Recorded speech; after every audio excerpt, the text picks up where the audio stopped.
បាទជំរាបសួរបងប្អូនពុកម៉ែជំនុំជាតិទាំងអស់ដែលបានតាមដានទស្សនាជាមួយនឹងខ្ញុំបាទនៅខ្សែវីដេអូដែលខ្ញុំបានដកស្រង់ចេញពីខាងបណ្ដាញសង្គម Facebook បាទខ្ញុំជឿជាក់និងសង្ឃឹមថាបងប្អូននឹងធ្វើការវាយតម្លៃមិនខុសឡើយពីខ្ញុំបាទ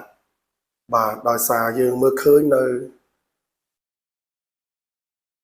ភាពខុសគ្នារវាងយើងនិយាយសាមញ្ញបាទអ្នកមាននិងអ្នកក្រហើយក៏យើងមើលឃើញអំពីតម្លៃនៃគុណធម៌របស់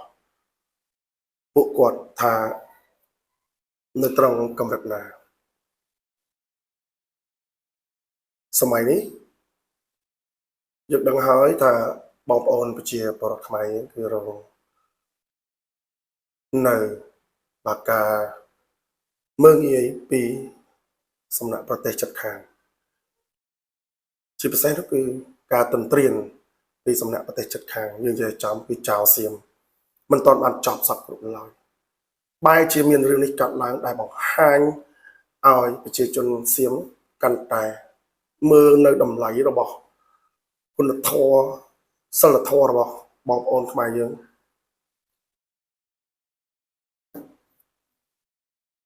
នៅមានកម្រិតបាទបងស្រីគាត់មិនថាគាត់មិនដឹងថាគាត់កំពុងតែធ្វើអ្វីតែគាត់បានបំពេញទាំងផ្លូវចិត្តបំពេញទៅលើការបំផ្លាញទ្រព្យសម្បត្តិរបស់អ្នកដទៃតាមទីសាធារណៈដោយសារតែកំហឹងរបស់គាត់ហើយគាត់ឲ្យតម្លៃអ្នកដែលនៅទៀបជើងគាត់នឹងគឺទៀបពេកអញ្ចឹងកំហឹងមួយឆាវវាធ្វើឲ្យមានបញ្ហាជាក់ស្ដែងទៅគឺ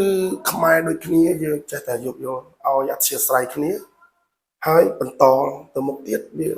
ជាតត្តភាពមួយជាគំរូល្អដល់សង្គមខ្មែរយើងផងដែរ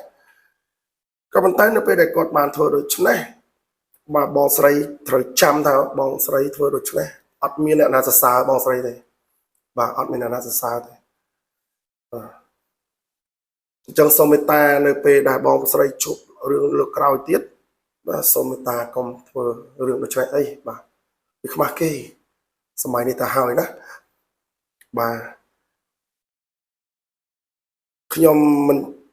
មិនជឿថាឆ្នាំ2026នៅមានបុគ្គលដែលមានអត្តចរិតលក្ខណៈដូចបងស្រី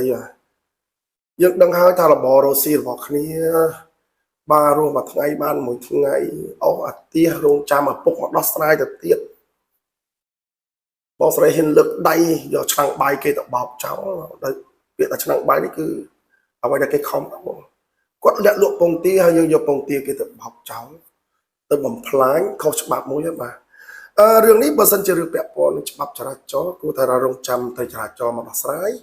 ឬក៏បងប្អូនស្រីដែលជាអ្នកលក់បាននៅពងទាដែលអស់ប្រទេសហ្នឹងគឺត្រូវចាំឪពុកម្ដាយគេមកដើម្បីចរចារកសន្តិវិធីឲ្យបានត្រឹមត្រូវអត់មានយកកំហឹងទៅធ្វើការដោះស្រាយចឹងទេបាទអរគុណបងប្អូនស្រីបាទដែល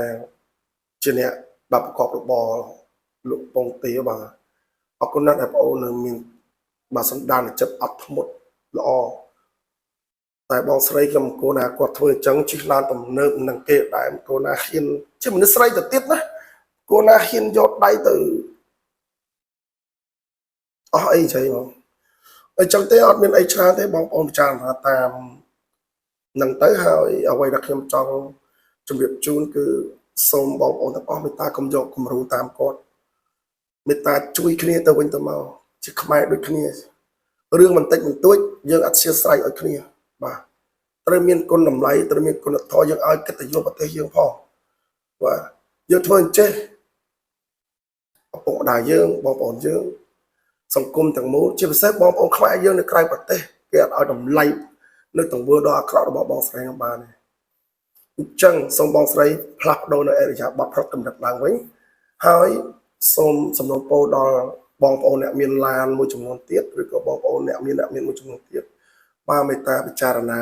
មេត្តាជួយសំដោះប្រណីដោយយកព្រមវិហារធម៌ទាំង4ឬក៏មេគារបស់ពុទ្ធយើងយកមកដើម្បីសង្គ្រោះគ្នាទៅវិញទៅមក ហើយសង្ឃឹមថាខាងមន្ត្រីនគរបាលឬក៏ខាងមន្ត្រីយុទ្ធធរនឹងស្វែងរកយុទ្ធធរដល់ពួកគាត់ជាពិសេសគឺបងអូនស្រីដែលលក់បាទនៅពងទាតាមប្រទេសនេះបាទខ្ញុំជឿជាក់ថាតើតែមានការអញ្ជើញគាត់ទៅបាទផ្ដល់នៅអវាទខ្លះបានជាទង្វើល្អមួយដល់សង្គមបាទអាក្រក់មើលណាស់អាក្រក់មើលណាស់បងប្អូនអរគុណច្រើនបាទសម្រាប់ពេលនេះខ្ញុំបាទសូមជម្រាបលាបាទ